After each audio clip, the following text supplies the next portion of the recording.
What happened to your mind? You used to be able to think, to read, to sit still.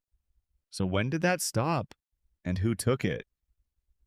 Strength, personal, accusatory, demands a viewing commitment to get the answer. There is a moment, and Marcus remembered exactly when it happened. When he sat at his desk, opened a blank document, and couldn't write a single sentence. Not because he had nothing to say, he had everything to say. He had spent years as a writer. Words had always come to him the way breathing comes, naturally, without effort. But that morning, something was different. Something had changed. And the worst part was that he didn't know when it had changed or why. He stared at the screen. The cursor blinked. He looked at his phone. He looked at his email. He looked at the news. He opened a tab about travel, another about coffee. He watched a video about a man building a wooden cabin in the mountains somewhere far away. Then he watched 3 more videos after that. And when he finally looked up, 40 minutes had passed, and the document was still blank. Marcus closed his laptop. He walked to the window and looked out at the street below. People moving in all directions. Everyone busy. Everyone with somewhere to be. He pressed his hand flat against the cold glass and asked himself a question he had never asked before. What happened to my mind? He was 34 years old. He had written 2 books. He had been, at one point in his life, a person who could sit in a chair for 4 hours and not move, lost completely in thought, producing work that surprised even him.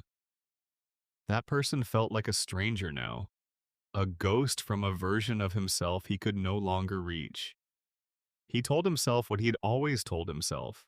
He needed more discipline. He needed a better system. He needed to wake up earlier, sleep less, try harder. He downloaded a Focus app that blocked websites for 2 hours a day. He bought a notebook with a leather cover and told himself he would write with a pen, like the old days. He deleted social media from his phone, then reinstalled it 3 days later. Nothing worked. And every time nothing worked, Marcus blamed himself a little more. This is the part of the story that most people never talk about. The quiet shame, the private voice that whispers, everyone else can focus, everyone else can sit still, only you are broken. Marcus believed that voice completely. He started canceling meetings, he stopped returning messages. He told his editor he needed more time, not because he was being careless, but because every time he tried to write, his mind felt like it was pulling in 20 directions at once. The ideas were there, he could feel them, somewhere deep down, like something submerged in water. But every time he reached for one, something dragged his attention away before he could hold it. He went to a doctor. The doctor asked questions. Marcus said the word distracted many times. The doctor listened carefully and then said something Marcus hadn't expected. He said that many people were struggling with this now, more than ever before. He gave a name for it. He offered a small white pill and told Marcus to come back in 3 weeks. The pill helped a little, but it didn't answer the question Marcus kept returning to late at night when the city was quiet and his apartment felt too small. Why is this happening, and why to so many people now? It was an old friend who first suggested he look deeper. Her name was Lena. She was a neuroscientist, a scientist who studies the brain. And they met for coffee one afternoon in a quiet cafe near the park. Marcus had always liked Lena because she never spoke in simple answers. She turned things over slowly, like someone examining a stone they found on the ground. He told her about his attention problem. She didn't look surprised. "You're not broken," she said. You're responding to a broken environment. He didn't understand. He asked her to explain. She wrapped her hands around her cup and looked at him steadily. Think about what your attention actually is, she said. It's your most valuable resource. It's how you make sense of the world. Without attention, nothing, Namana, not love, not work, not thought is possible. And right now, we live inside a system that is deliberately designed to take it from you. Marcus asked how. She told him to think about every app on his phone, every platform, every notification. She asked him, what is the real business of these companies? What do they actually sell? He thought about it carefully. He said, advertising? She nodded slowly. Yes. And advertising means they need your eyes, your clicks, your time. Your attention is the product they are selling to companies who want to put their messages in front of you. So every second you spend looking at a screen is their revenue. And because these companies are competing with each other for every single second of your attention, they have built the most sophisticated tools in human history to capture it and to keep it. Marcus was quiet for a moment. So when I can't focus, he said slowly, it's not just me failing. It's something working exactly as it was designed to work. Lena nodded. The slot machine in a casino doesn't expect you to walk away easily.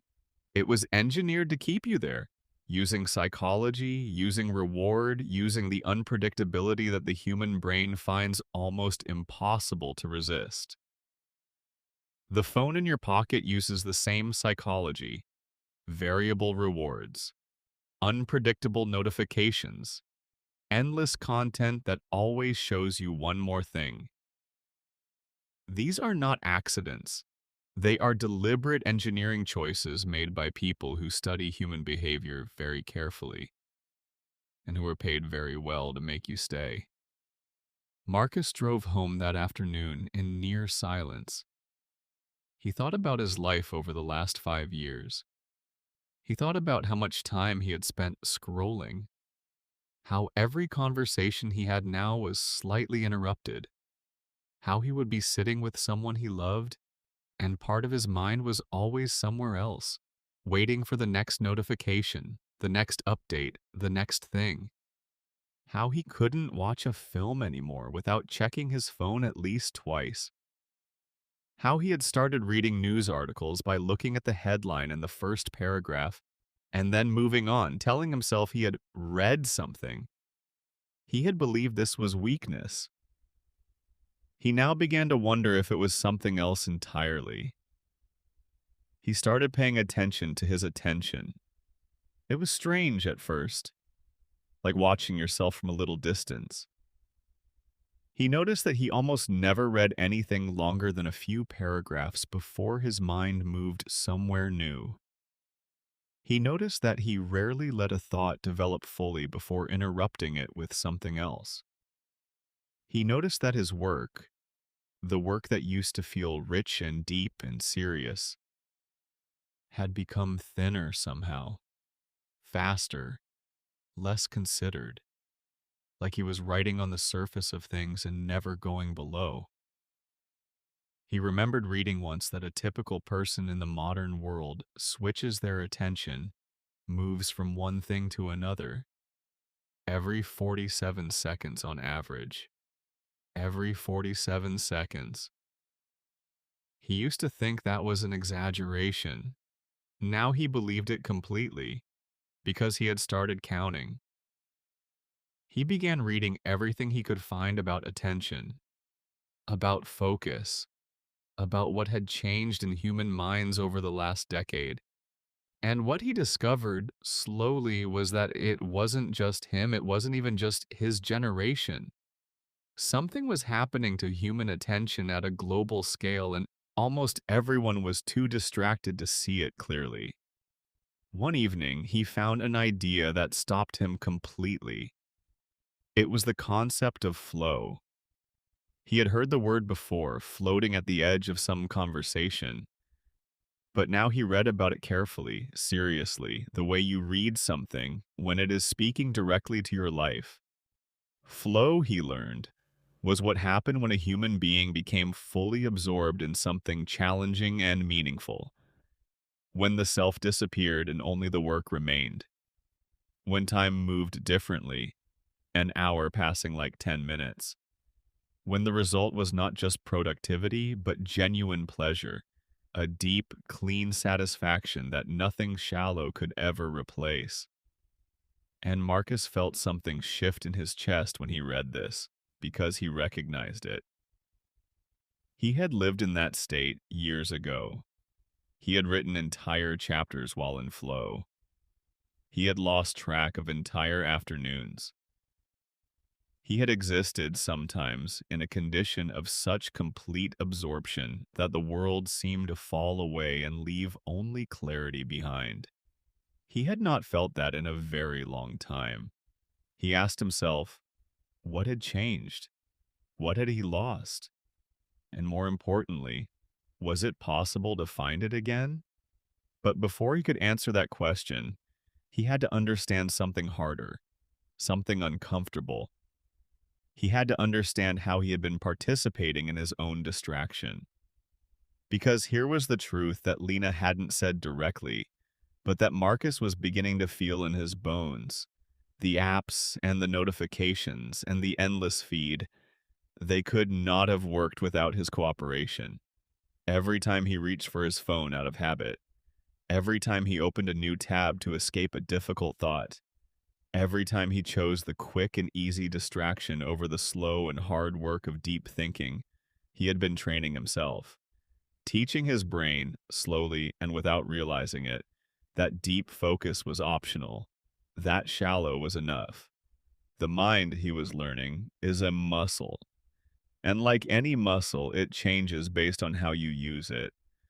Use it for scattered surface level switching, and it becomes very good at exactly that. Very fast, very restless. It begins to resist depth. It begins to feel uncomfortable sitting still with one idea for too long. It starts reaching for stimulation, the way a hand reaches for a glass. And Marcus had been doing exactly that for years. He sat with this realization for a long time. He didn't try to escape it or explain it away. He just let it be true. Then something else occurred to him, something that felt strangely like relief. If his attention had been trained into distraction, then it could also be trained back into focus.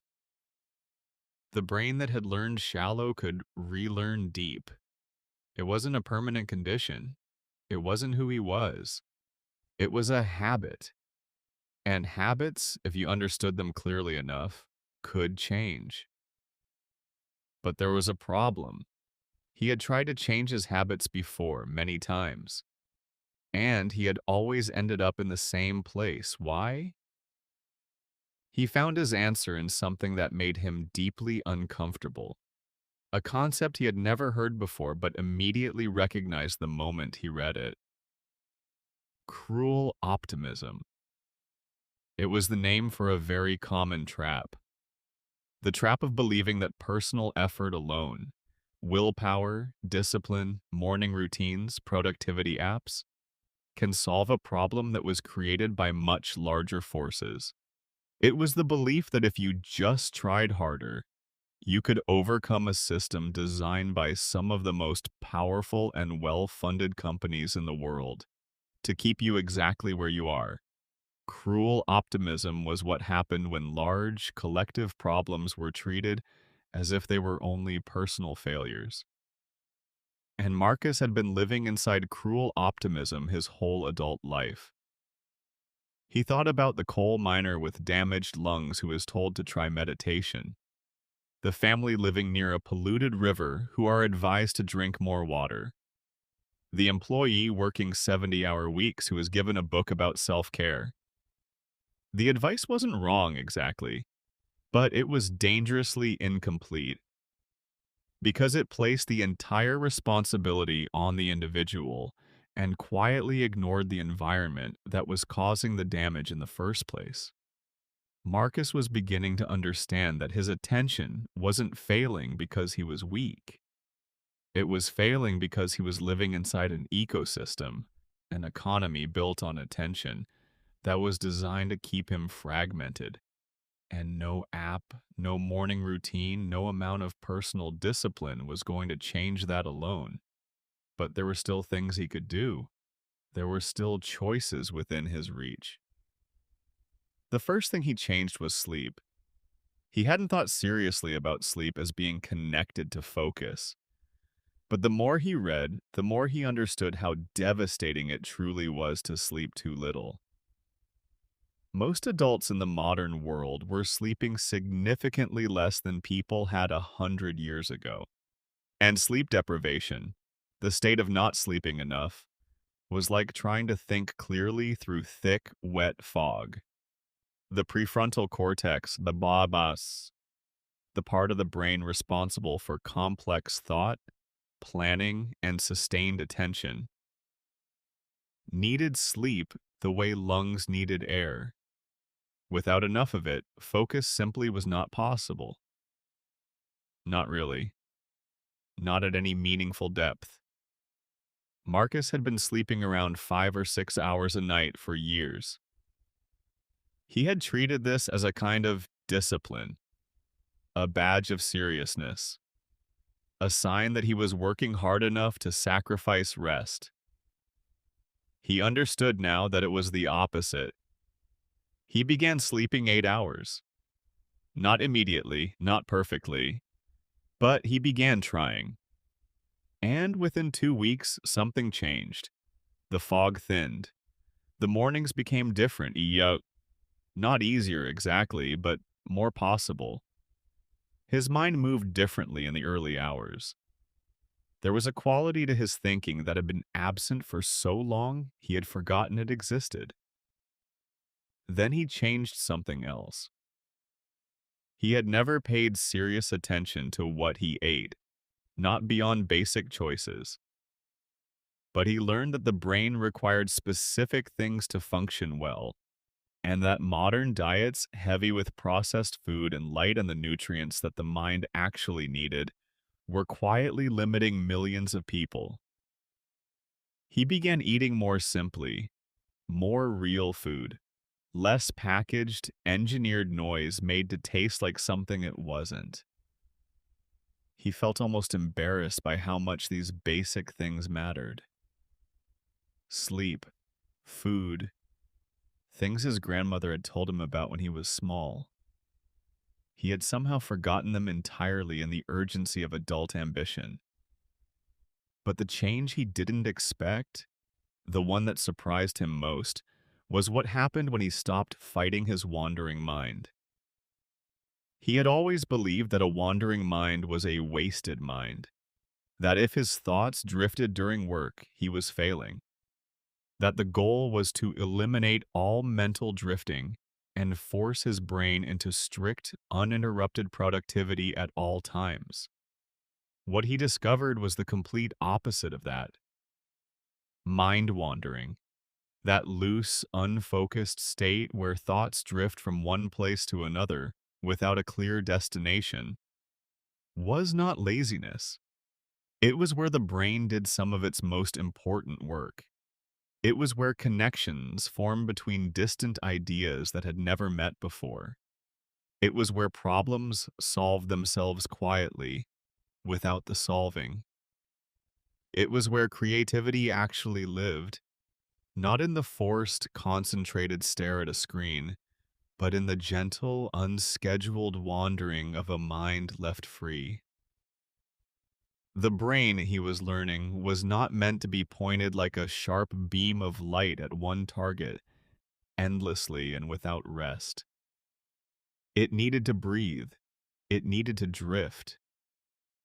The most genuinely creative people throughout history had understood this, not because they were lazy, but because they were deeply in tune with how human thinking actually worked. Marcus started taking long walks without his phone, just walking, just looking, just letting his mind go wherever it chose to go. And something strange and beautiful began to happen. Old ideas returned to him with new shapes. Solutions appeared for problems he hadn't been consciously trying to solve. A piece of a chapter he'd been stuck on for weeks resolved itself one quiet afternoon while he was watching the light change on the surface of a canal. He stood very still when it happened. He thought, I did not find that idea. It found me, because I left space for it. This was the moment, the exact moment, when Marcus understood something that would change the rest of his life. He had been trying to solve his attention problem by forcing more attention, by clenching harder, by pushing through the resistance with sheer willpower. And everything he had learned pointed to the same quiet truth. You do not get your focus back by fighting for it the way you fight a battle. You get it back by creating the conditions where it can return naturally, by removing what drains it, by adding what restores it, by treating your attention not as a machine to be driven harder, but as something living that needs the right environment to breathe. And one of the most powerful conditions was something he had almost completely abandoned. Reading. Real reading. Deep reading. The kind where you disappear into a book and emerge an hour later, blinking in a slightly different world than the one you left. He had not done that in years. Not truly. He had read articles. He had skimmed reports. He had scrolled through short pieces and told himself he was staying informed. But he had not sat with a single, long, serious book and followed one mind's sustained thought from the beginning all the way to the end. He chose a novel he had loved when he was younger. He sat down with it one Sunday morning. He turned off his phone and placed it in another room. He made tea. He sat in the chair by the window. He opened the first page. The first 20 minutes were genuinely difficult. His mind kept pulling toward the phone, kept wondering if there was something important he should be checking, kept suggesting that this was a waste of time, that there was something more urgent somewhere, that he should be doing something more productive. He stayed, and gradually something shifted. The resistance softened. The words began to flow through him instead of past him. The story began to pull him forward, and after about 40 minutes, something happened that Marcus had almost forgotten was possible. He was completely absorbed. Not partially, not while also thinking about other things. Completely, fully inside the story, inside the sentences, inside the long and careful thought of another human being who had sat at a desk many years ago and worked, really worked, to build something worth reading. He read for 3 hours that day. He didn't move. He barely noticed time passing.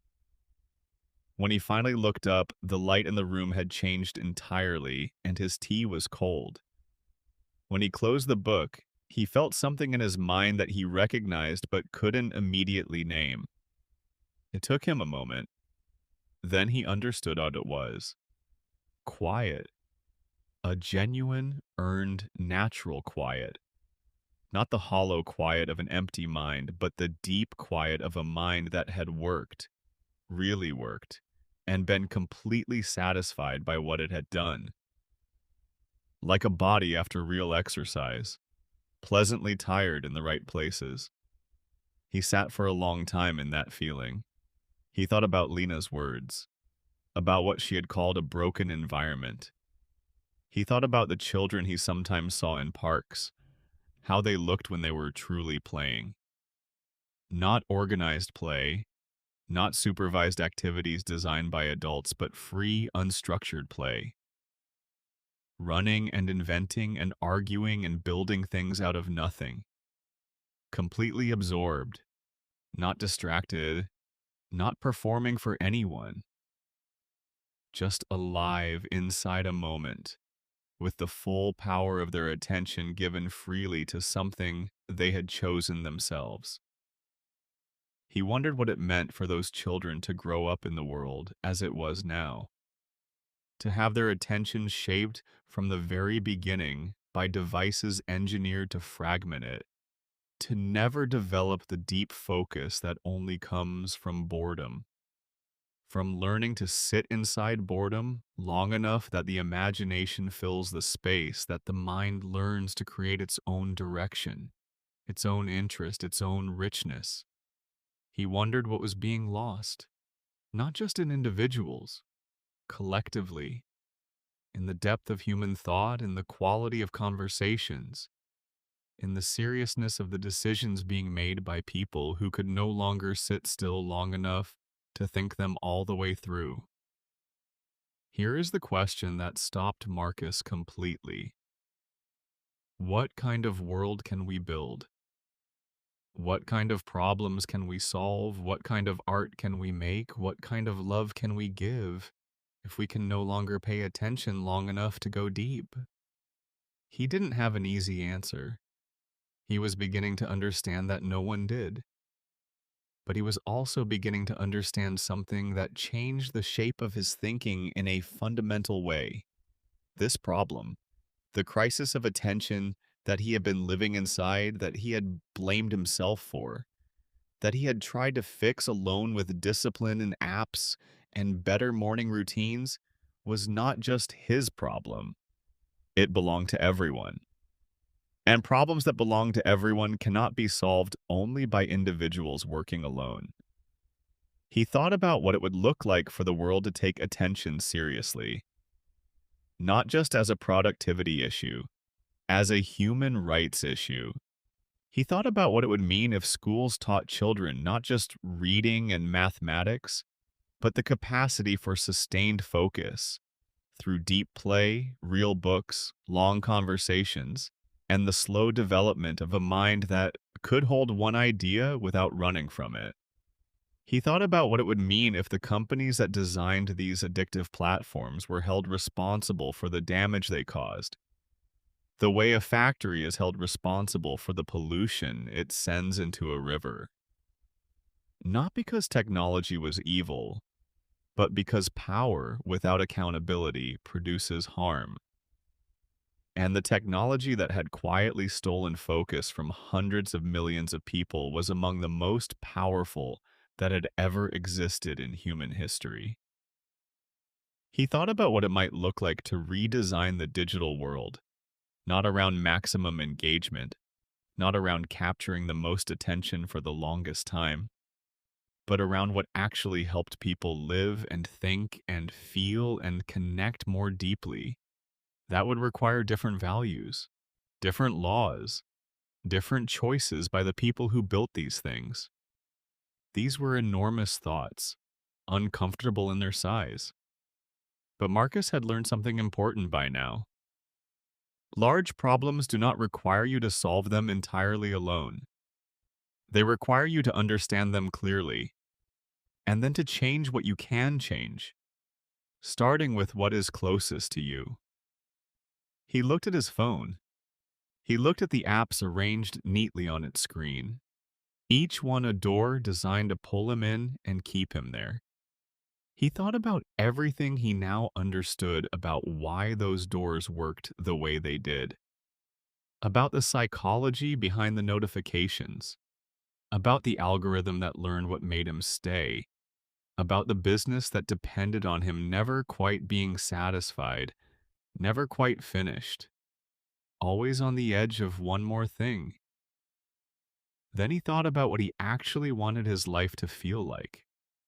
He thought about flow, about the state of deep absorption that was, he now believed, one of the most genuinely human experiences available to anyone. He thought about how he had lived in that state once, how it had felt, how everything he had created inside that state had been the best work of his life. He wanted to live there again. And so he began, slowly, carefully, without drama, to rebuild. not by fighting the system with willpower alone, but by changing the conditions of his life, one small thing at a time. He rearranged his morning so that the first thing he did was not reach for his phone, but sit at his desk in silence and write. Just write. Even badly, even slowly, even when the resistance was enormous and every part of him wanted to escape into something easier. He removed the most addictive apps from his devices.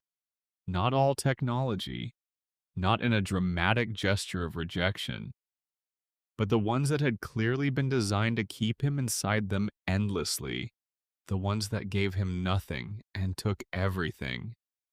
Those he let go. He didn't pretend it was easy. It wasn't. The pull was real. The habit was deep. There were moments in those first weeks when the discomfort was sharp and specific, like a hunger. But every time he sat through the discomfort instead of running from it, something small changed. The window of time in which he could hold a thought before losing it grew slightly longer. Not all at once, not dramatically, but steadily. Week by week, the way a muscle grows when you use it carefully and consistently. He slept. He walked without his phone. He read books all the way through to the last page. He let his mind wander on its own schedule. He sat with boredom long enough to discover what was on the other side of it.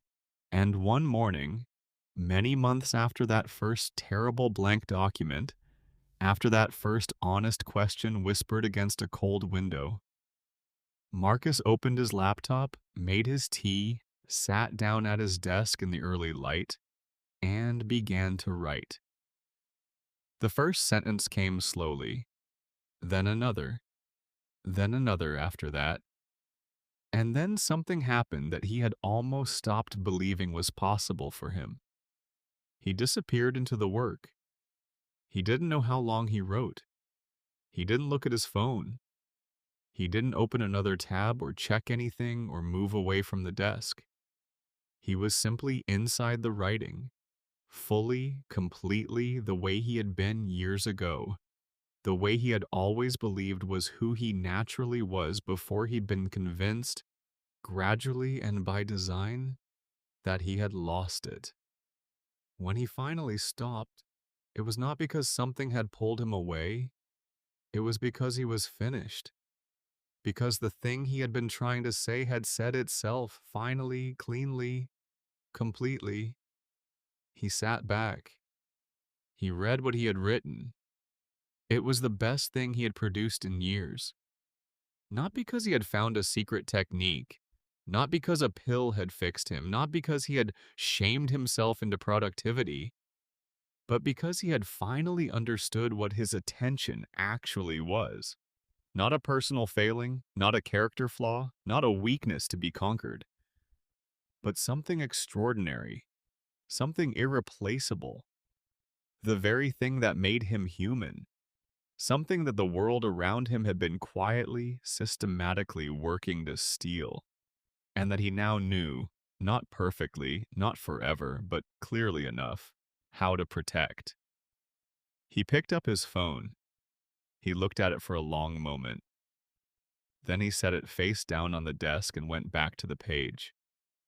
Outside, the city moved in all its constant noise and speed and fragmentation. Millions of people pulled in 1,000 directions at once. Millions of minds scattered across surfaces, skimming everything and diving into nothing. The whole engine humming along as it was designed to, capturing human attention second by second, converting focus into profit, and calling this progress. Marcus knew he could not change that system by himself. No single person could. But he could change what he gave it. And what he chose to give his attention to, that was still his. That had always been his, even when he had forgotten it, even when he had given it away without knowing, even when he had blamed himself for losing something that had, in truth, been taken. He understood something now that he hadn't understood before. Attention is not just a skill. It is not just a tool for getting things done. It is not something to be optimized. Attention is how you love someone. It is how you understand anything at all. It is how you build something worth building, and think something worth thinking, and live something worth remembering. It is the most human thing we have, and reclaiming it, slowly, imperfectly, against the pull of a world that profits from your distraction, is one of the most important things a person can do. Marcus looked out the window. The same city, the same street, the same morning light falling across the same rooftops. But he was different now. Not fixed, not finished, not beyond the pull of distraction, just awake. And that, he understood at last, was where everything had to begin.